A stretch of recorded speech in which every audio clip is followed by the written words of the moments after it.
Hey guys, what's going on around here? All right, same session as the last video. I actually just wanted to keep going. Figured I'd break it up into 2 videos, but yeah, I like being able to talk through my thought process. I think that's been helping me. And again, I'm feeling like very intimidated for whatever reason by these games essentially. So we got a 3-bet from an unknown.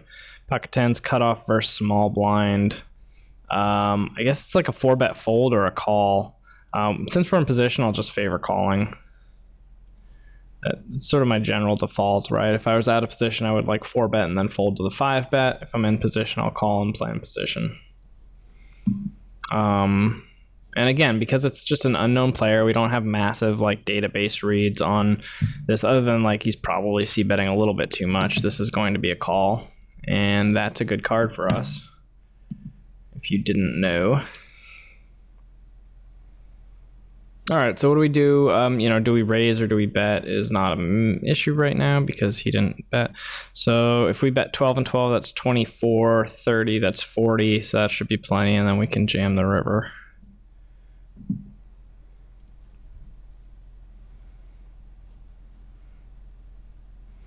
Now we have a full house. He has 27, so we're really effectively betting 27 on the river. Not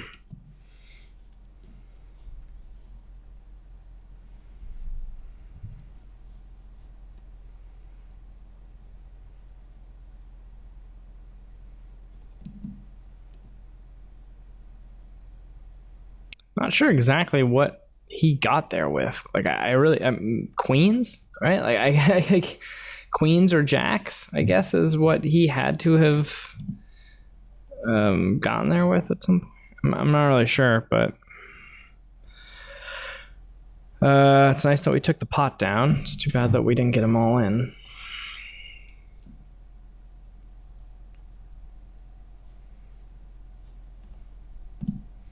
So same as in the last video. I mean, the tables are still pretty crazy.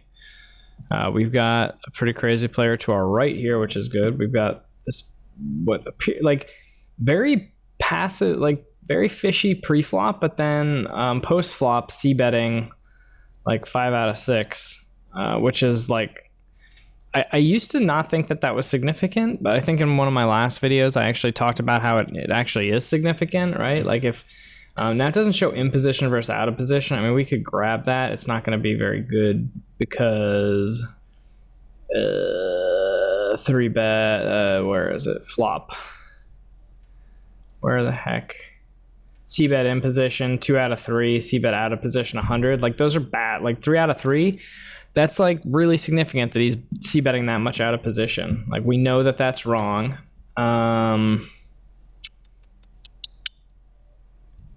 I think we could check back here with the 10s, but I guess I'm not going to. Again, here we've got somebody who's probably betting a little too often. So I think calling here is okay. I don't know if we ever really raise on mono flush boards. I don't know enough about it, but I know we're not going anywhere now.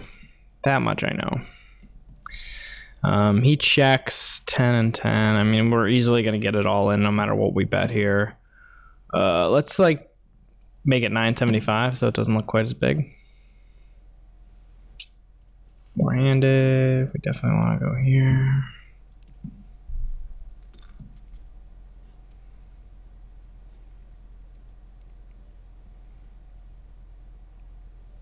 I mean, obviously we could be beat here. I think this is the same guy that did something weird, but we're not folding. He does have king 6 suited this time, so I would not be surprised if he left after this. Anonymous tables.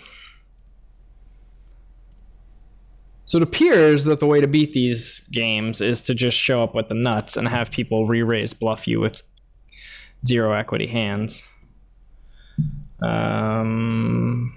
Maybe that's what I've been doing wrong, because that seems to work pretty well.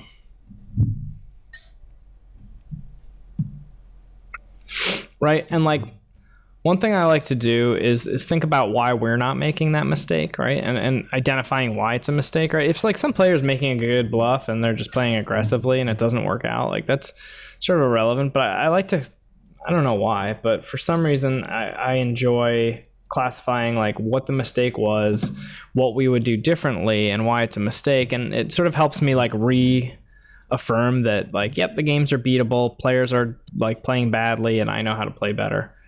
So a bit of a confidence thing. So this guy checks. Ooh, we have pretty good equity here, and it's a pretty good card. So I'm actually going to bet, because I think if we go bet, we can get him off like some like tens and that actually have us beat. And also we don't want him drawing a free equity. Anyway, I'm going to get this hand out of the way. Point is that when he bets on a monotone board, like I don't know for sure, but I'm guessing, and I have a pretty strong suspicion that I'm correct, that monotone boards are overfolded. I would assume that monotone boards are overfolded. So when we call and then the board pairs, like that seems like a very underfolded card as well, right? It just doesn't seem like we're going to be folding a ton, especially when we bet into it, right? So like a check raise bluff on that board seems very ambitious, I would say. And that's not something we would be doing. We're probably supposed to call here and defend with the backdoor flush and look for him to check and give up. Here I've got top pair. Let's bet, let's fold, let's check back with our top pair on this one. Here he bets again. It's probably a call. And now it's like a check and give up. This player is just betting like pretty aggressive. This is another player that's just like way over way over C betting. So we definitely want to be floating them and calling down light. Jack high is a little bit light though, a little too light. We get called twice on this board, so again, it's not a board I would expect people to be peeling light with. We have top pair, the bottom pair paired, and a flush came. So there's like straights, flushes, everything here is possible, and we have the worst of it.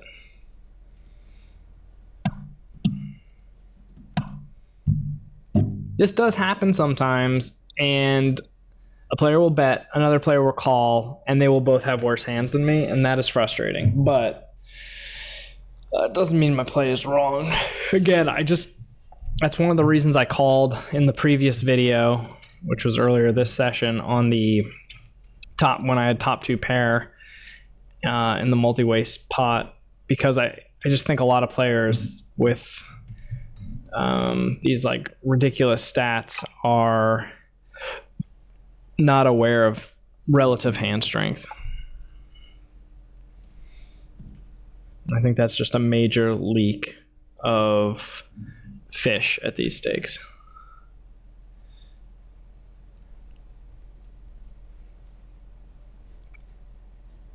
So for the rest of this week, I'm probably going to continue studying 3-bet pots, both in and out of position. And then I'm probably going to start working on single raise pots, starting with out of position and then going to in position, so that I start understanding when I can actually check back and things like that. But first I want to kind of nail down what I'm doing with 3-bet pots. And in the meantime, I'm going to just bet a lot when I'm in position and check a lot out of position in single raise pots.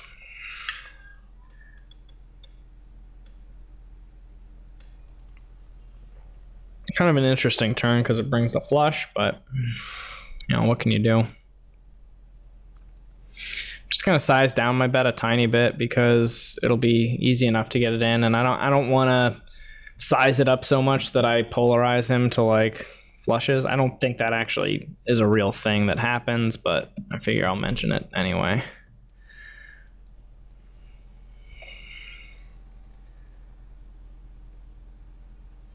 I think that board, that turn card, polarizes him pretty well, but I don't think my bet size is going to have much of an effect. I'm just going to keep betting with the now that I turn 2 pair. And we'll just put them all in. I don't know. I have no idea what his calling range is. I don't know if I'm value owning myself sometimes. All of those things are possible, but the last thing I want to do is miss a thin value bet against someone who probably, again, doesn't understand the value of their hands. Limp and called a raise, 9-8 offsuit. Yeah, that guy probably doesn't understand hand strengths well. Again, I'm guessing this is overfolded. The mono flush board. And top pair, top kicker is probably good for a couple streets of value. Maybe slow down on the turn if like some code red turns come, 9, spade, 7, things like that would be bad turns. Bad rivers, rather. A raise here would be kind of interesting. 7, like I said, that's pretty code red. So I'll check and fold, and I'll expect most of his like medium strength hands to check back. I don't expect to see a ton of bluffs here. I have the ace of spades, which makes, I think, folding better, right? Because he doesn't have as many ace of spades in his range. So when he makes this bet, it's a pretty safe fold. Again, like this is a guy who probably just like doesn't understand the value of hands very well, but I don't really want to pay him off either. And again, it's just very easy for him to show up with something there. 2 pair even.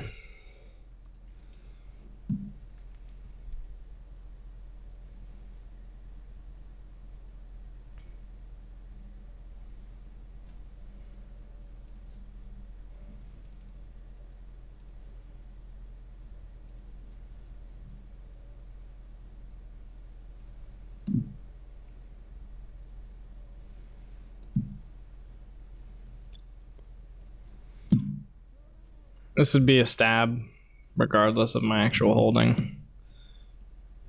Quads.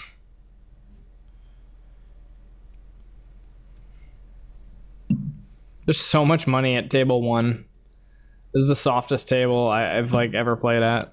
I can't believe how soft this table is. And again, there's probably some frustration with the fact that I'm, down like a buy-in and a half or something ridiculous at that table. I don't even know how much. I can't see because I don't have my stats don't show me anything, but I don't think that information would be helpful regardless. I think we have to call. We've got like backdoor draws plus overcards. Right, like until I have a reason to overfold, which I really don't on the flop when check 2. I think people probably bet too often. And I obviously pick up equity. I also don't think that 8 is like double barreling, so I'm not really worried about the 8 on the river. And flush is missed, the draw's missed, so I think this is a check call, and I might get value owned by like queen jack or king jack, like well, not king jack of diamonds, but anyway, we're just gonna check call, like ace jack, king jack, stuff like that. He does bet half pot, which against most players I would say is like pretty value heavy. So like I don't think I'm always going to win here, but I think this would be pretty exploitative to fold, and I just don't think this is a good. Okay, so that is not something I was expecting him to show up with, because I'm guessing he just flat called pre. So I don't know how we got there, but I guess he flat called pocket kings pre-flop. View hand history. Yeah, I raised and he just flat called with pocket kings, so I guess good for him.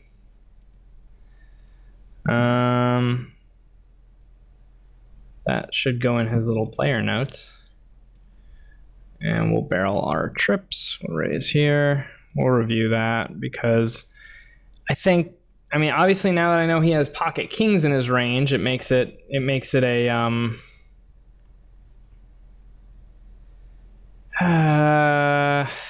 this is weird. 9 jack and ace jack got there. I I can't bet fold. I guess I'll just shove. I'm not sure what the right play here is.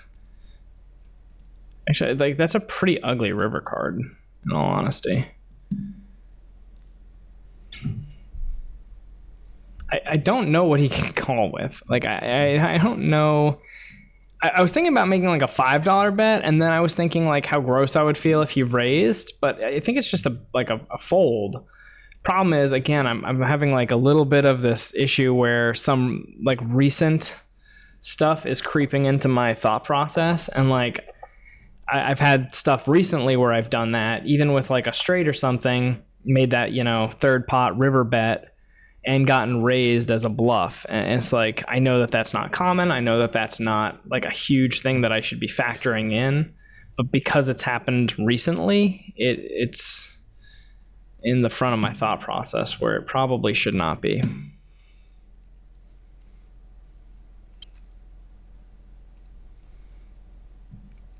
This guy actually has limp folded once. This is a pretty easy C bet. I like against limps. I actually kind of I don't have any rules or strategy, but I'm guessing that you could kind of treat it almost like a 3-bet. Again, I'm just gonna keep barreling here. I think this guy probably has a lot of hands in his range. If he calls again, then, you know, we're done. But yeah, and he snap called the turn, so I'll just give up. This is kind of a big pot to do this. It's kind of an annoying little limped pot to lose, but I think he just connected with it well.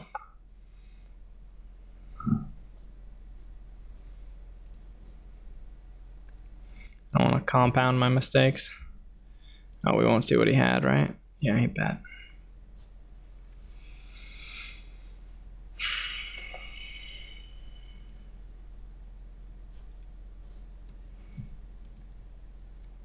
Oh yeah, this ace-10 hand I want to mark.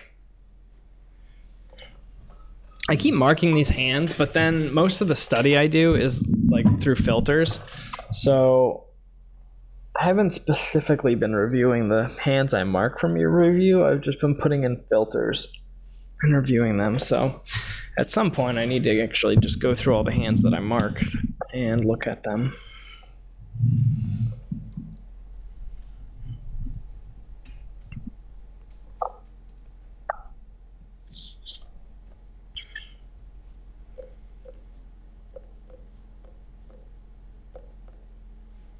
This guy's been sitting here for 64 hands. I'd like to see some more of like the hands he's played. So calling 2 bets from the blinds with called 3 bets. Limp and called. Donk flop with top pair or better. Played turn draw aggressively. Oh, that was the thing. I was yeah, I'm surprised that it didn't add the note that this guy flat called with pocket kings. That was this guy, right?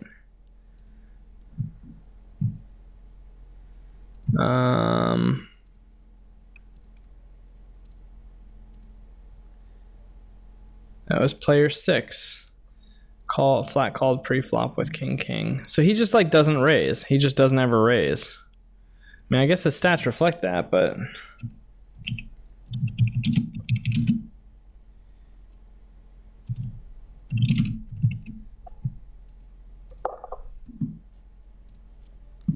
it's one thing to have these stats, and it's another to know that one of his hands was actually pocket kings. It's a little more definitive that like this guy's never raising. Like his range is just the top 30% of hands.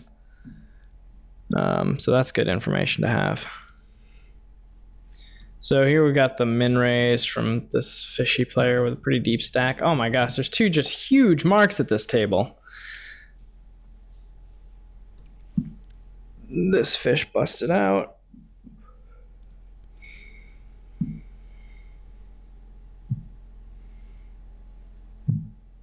Yeah, we've got a gut shot and we're in position, but on the 3 flush board, I don't think that this is a call.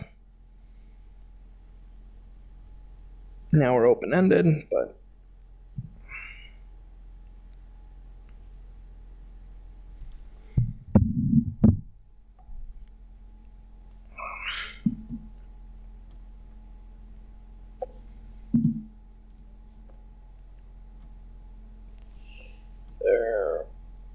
Thermopose? I thought it was going to be like Thermopyles or so, whatever that place is called.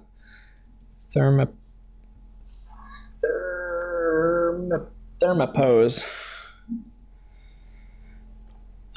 This table is not that great, and I'm noticing that from the stats as well, that it's not bad. Like maybe it'll shape up with this guy, but he's a short stack. We'll see. And the other tables are pretty good. Steelheads isn't great. It looks like there's probably some other softer tables.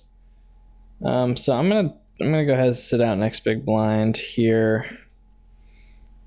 For whatever reason, that's not working. So we're gonna barrel again, and we should probably pump that up with aces.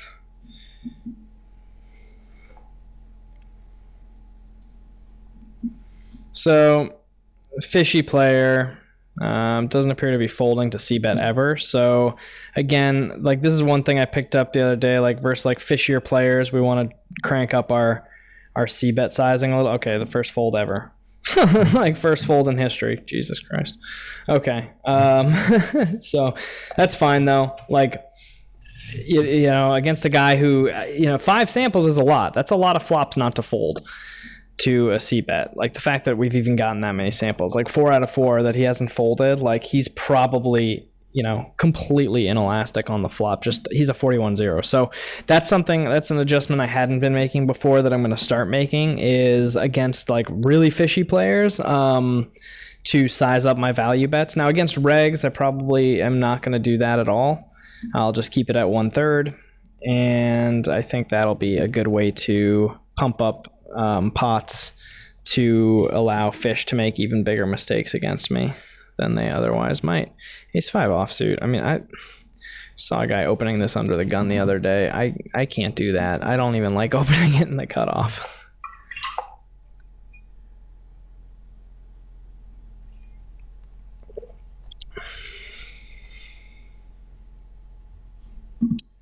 So we're going to sit out on this one, and we're going to sit out on this one because they are...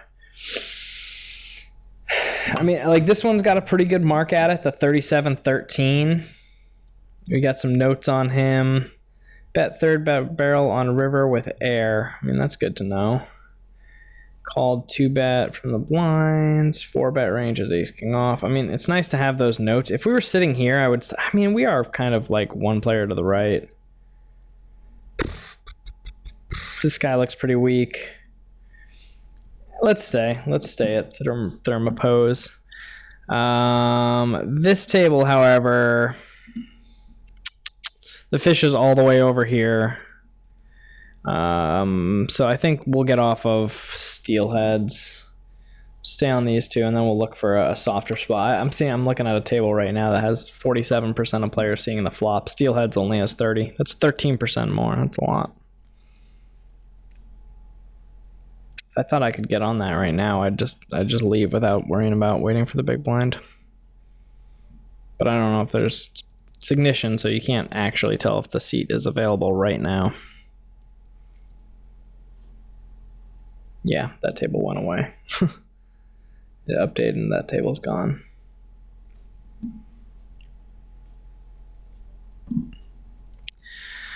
Oh, we need to get our bankroll going again so we can get back on the 100 no limit tables. I think I'm going to play a little bit of safer bankroll rules than I had been in the past, just because I'm focusing a lot on study, so I do want to move up as quickly as possible. But I also think that my win rate, when I'm winning, right? Like I think my win rate should be such a good win rate that I should be able to move up quickly regardless. Like even using like a 30 buy-in rule, like I should be able to be moving up pretty aggressively. I want to wait for big blind. I do want to. Oh wait, did that guy leave? No, the HUD's all messed up because I sat out. So I'm big blind next hand, so we can leave this table. And we can obviously 3-bet a6 suited. This guy's never been 3-bet in 37. I guess there's 37 hands, isn't that many. I actually saw one of my coach's other students playing full ring ignition, and I thought that was kind of an interesting idea. So here we've got 3, but we've got like pretty good, right? Like we've got pretty good equity, and we've got 2 very loose players. So we're just going to barrel off here because they're just going to have, their ranges are going to be so wide. They're never folding. Now we've got open-ended straight plus flush draw. We've only got $42 left. I could just ship right now. I actually kind of like shipping. Like, right, let's maximize the fold equity.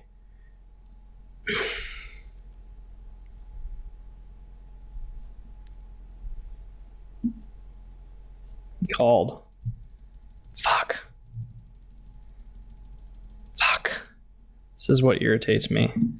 Like, his call is fine. Like, there's nothing, like, his call is fine. Everything's fine. Like, it's just irritating. Like, I'm losing to a guy playing 62-19 that never folds to 3 bets.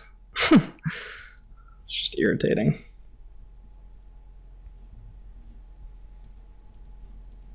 I suppose I'll mark it for review, but I mean, I think it's fine.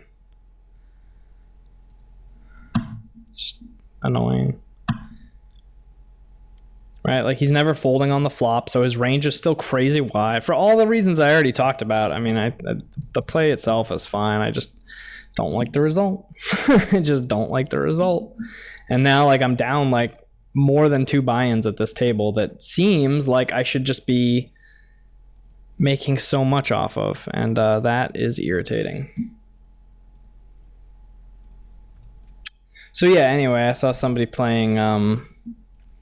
I noticed that one of the other students was like sitting at full ring tables, which I've never really, like, I've looked at and I've considered because it looks like they're really soft, but I guess in my head I always just figured the hands per hour would be so low that it wouldn't be worth it. But I suppose if the win rates are anything like, you know, if it's like a live table, if it's, you know, soft to the point where the full ring tables are as soft as live tables, then, you know, maybe you're making, you know, 30 big blinds per 30 BBs per 100, then maybe it's worth it. Pop this up. We'll raise there.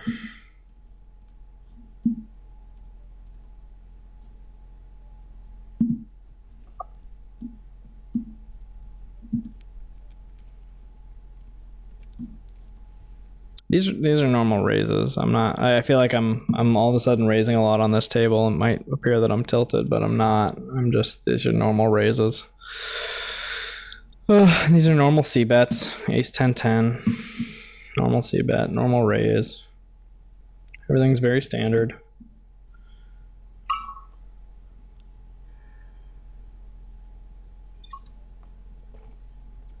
There's $270 at this table that I want. I want all of that money. That is probably not a healthy feeling to have as far as playing the best poker I can, but that is how I feel. I can't change that. Might as well not pretend that feeling isn't there.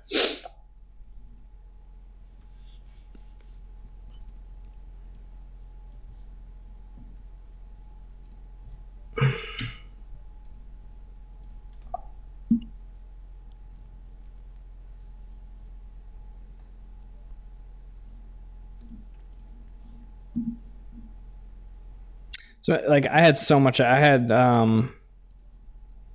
wonder how much equity. I mean, I guess I didn't have that much on the turn. 32%. That's still pretty good. 48% on the flop, 32% on the turn, plus fold equity. I mean, that's not bad. Because I had the ace, I had the aces, I had the diamonds, and I had the straight, the open-ended straight.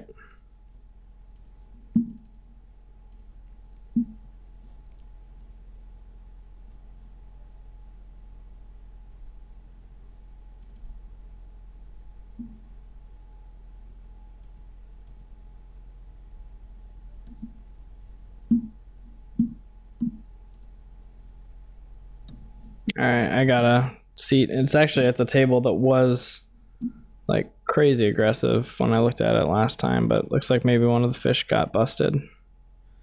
There's no way you can have numbers like that on a table without a couple of fish, though, so I think we're okay.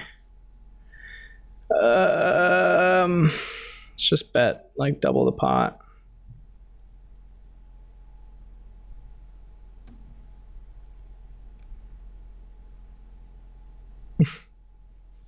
Probably should have gone even higher.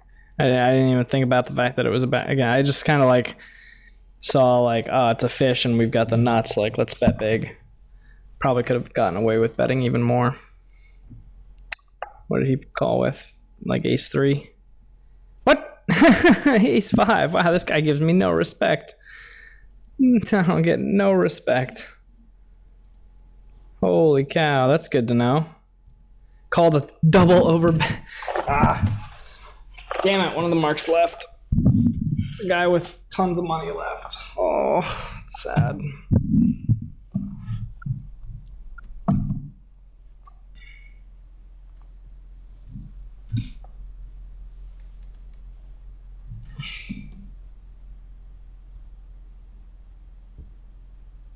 Five out of 5. Like c-betting 5 out of 5 is ridiculous. C-bet out of position 1/3. See, that's not that bad, but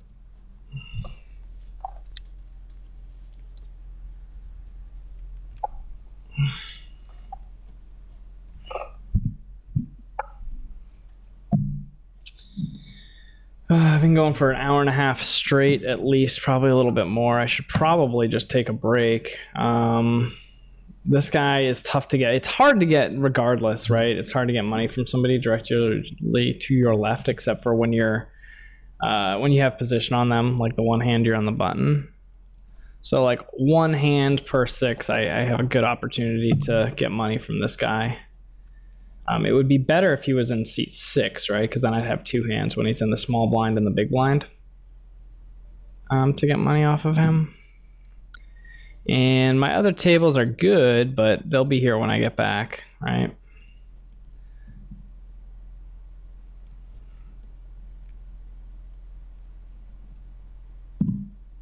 Oh, we'll keep going.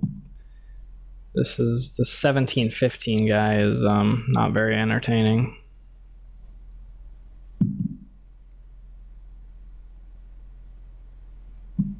Actually, this whole table is not very entertaining. Thermopause. I think there was like a mark at this table. Maybe the mark left. Oh, it was this guy. Yeah, it was just this guy. He's still here, but he doesn't, I don't know.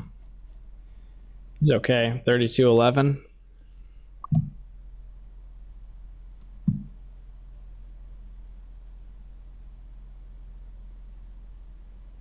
Never folding 2 flops c-bet. What I think I want to change these numbers to is just bet flop. Like, I guess like c-bet flop is fine, but like just knowing if they bet flop or not, I think would tell me about as much as I need to know, and it would normalize a little faster.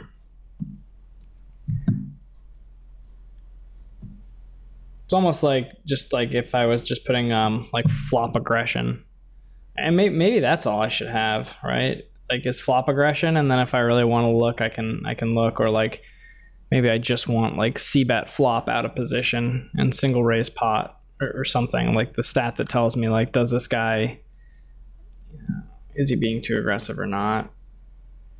Like this I can tell 7 out of 8. That's just like way too much c-betting. But what my goal, so if you guys have any ideas, my goal is to have like the stats that are like the simplest and normalize the fastest, but give me the most information. I mean, it's pretty obvious, right? Like what the goal should be. Wow, that was a big hand. Let's see what just went down. So we had, all right, we got raised, a re-raise, and a call. Bet, call, shove, call. He wins with a straight. What did the other guy have? King 10. Ooh, the smaller straight. Okay, well, that's tough.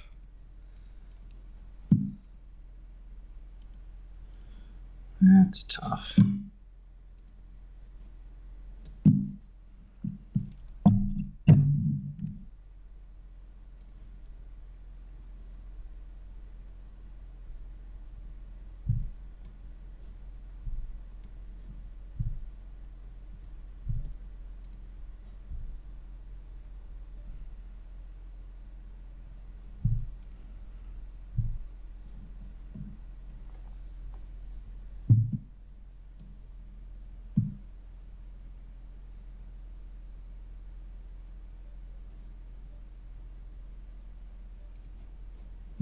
Eight, 8, 10. Pretty good c-bet board.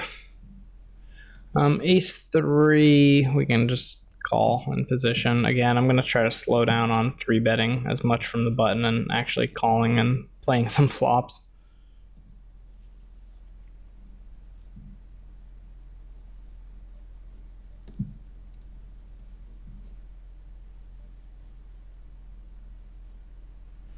Actually, my coffee's all gone. I made a smaller cup of coffee because I was like, I don't want to drink too much coffee this late, but I'm okay with staying up late. I need to keep reminding myself that. I am so used to, like, I put this huge importance on making sure I go to bed early and get like good sleep. But one, it hasn't been happening, and two, if the tables are going to be good late at night, then I'm going to play poker late at night.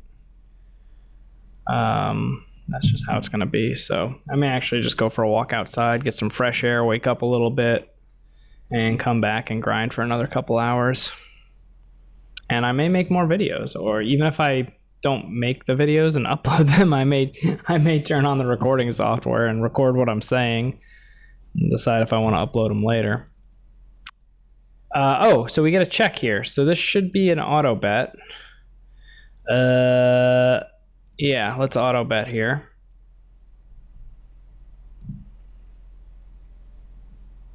This should have been a little bit bigger, but I think it's okay, right? It should be, I mean, it's Jack 10, so like there's definitely draws and stuff, and there's potential for him to peel lighter, but right, we can use that term one more time. He's probably relatively inelastic as far as whether he, in response to our bet sizing. Whoa, the hand to note HUD is going, but it's like not turned on. That's weird. Huh. Not sure what's going on with that. We're gonna fold. I'm not raising 10 Jack offsuit. That's not a 3-bet for me in the small blind. I think I played with that earlier and looked at what my small blind 3-betting range was going to be and decided Jack 10 offsuit just didn't need to be in it. I'm going to 3-bet completely linear, and I don't, to get like a 25% 3-betting percentage, I don't need Jack 10 offsuit, I don't think. I'm out of position, so I'm going to check, but it's going to be a check raise. It's going to be a check raise. Yeah, that's fine.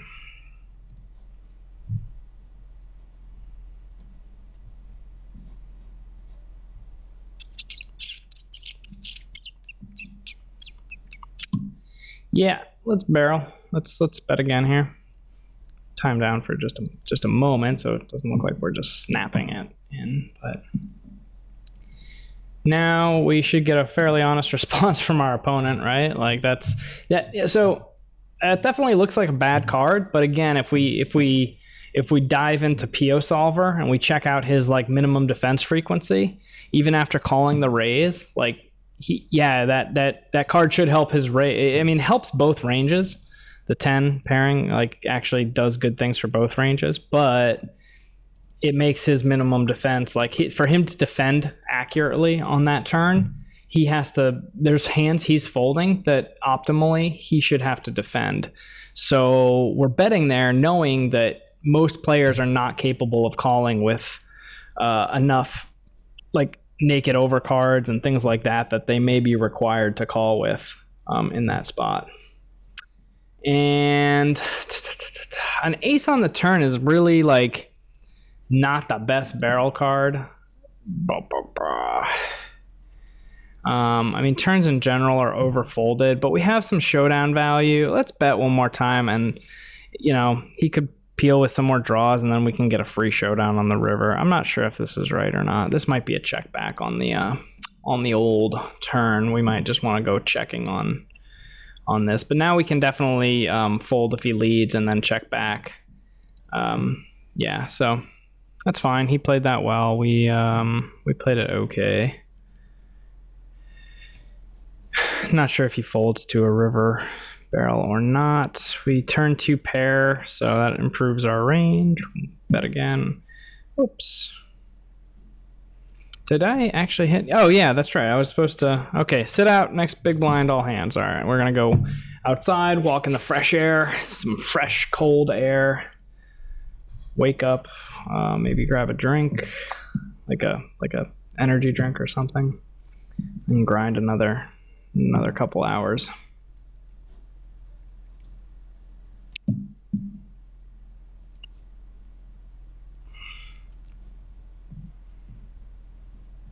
So here we just are not betting because too many hands are connecting with this range that will call one street. So if we are going to bluff, we need to like bluff 2 streets. Then we're turning our pocket 9s into a double street bluff when we could actually just get some check downs with players that have like ace high, things like that. I'm not saying we win very often here, but I don't think like betting turn, betting river is the right play either.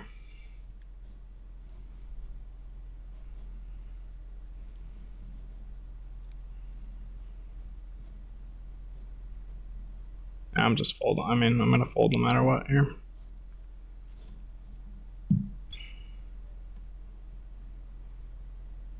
Kind of interesting. See what happens.